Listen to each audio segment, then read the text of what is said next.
Welcome back. It's emotional election night, and I'm Wolf Blitzer. Let's go to John King, who's going to take us through the challenges we face in this very tight race to nominate tonight's dominant emotion. John. Thanks, Wolf. Let's start with two very tight races between a state of panic and a state of total despair. Panic has been running a solid 63% based on news about the Middle East, nuclear threats, and global warming. But total despair started to gather steam since the car broke down and the ongoing midlife crisis fired up by a flirtatious young girl at the office. If total despair takes on panic, this whole thing slips into a state of depression.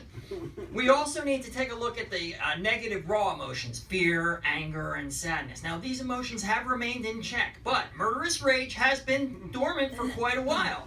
Given what we just looked at with panic and despair, murderous rage teams up with anger, and nobody's safe. It's not all bad news for the positive emotions, though. Over here on the rosier side of the picture, happiness and delight have perked up thanks to binge watching a comedy on Netflix. And let's take a look over here in the warmer climes. We're starting to see things like optimism and fondness, and even a tiny bit of hope. Not a lot of hope, just enough. Now remember, we have the wild card of bad memories, okay? Now these crop up all the time, we can't ignore them. We're watching memories of recent friendships gone sour spiking. There's the horrible memory of that disastrous dinner party that nobody will ever forget. And then there's one persistent memory of an insult from a roommate in college that just won't go away. Nobody's really sure why that's cropping up. Now, we also need to see how insecurity can impact. We know that 27% of all emotions are tied in some way to insecurity.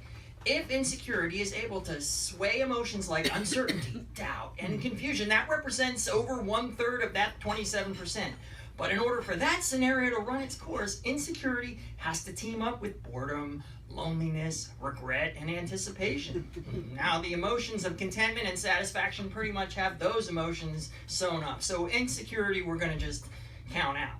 But the biggest story of the night is mixed emotions. You've got confusion compounded by guilt, distrust commingled with rejection.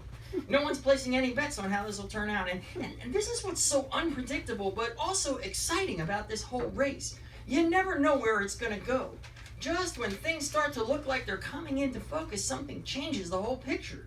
It wasn't that long ago, things were pretty stable, and you could pretty much say you're happy or sad.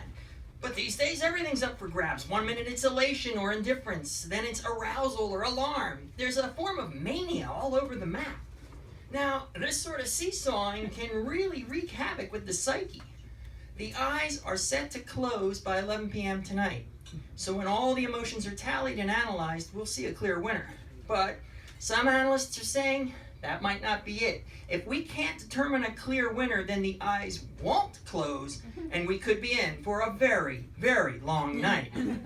Or, and this is still a possibility, the eyes close, but there's still so much free-floating angst. What would normally be a conventional night of sleep becomes a disturbing landscape of abstraction, torn apart by memories and emotions, royal in turbulence. What you wind up having is a nightmare.